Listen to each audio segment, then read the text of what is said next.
નમસ્કાર, આપ જોઈ રહ્યા છો નેશન પ્લસ ન્યૂઝ. હું છું આપની સાથે હેતલ ભગત.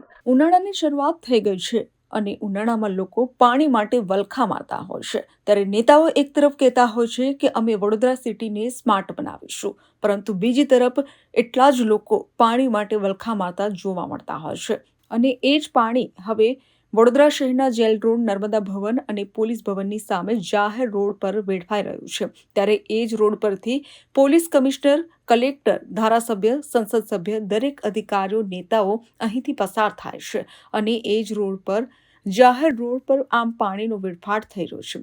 જાણવા મળતી માહિતી મુજબ આ રોડ પર પાણીની લાઈન લીકેજ થઈ હોવાનું સામે આવી રહ્યું છે.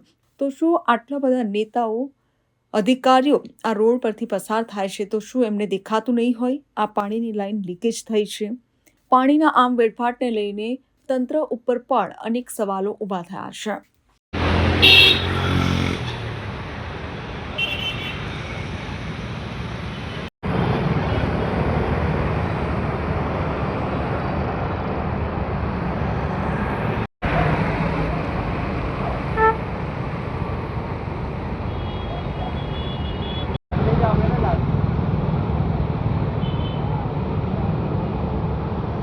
Bureau report, nation plus news, Vadodara.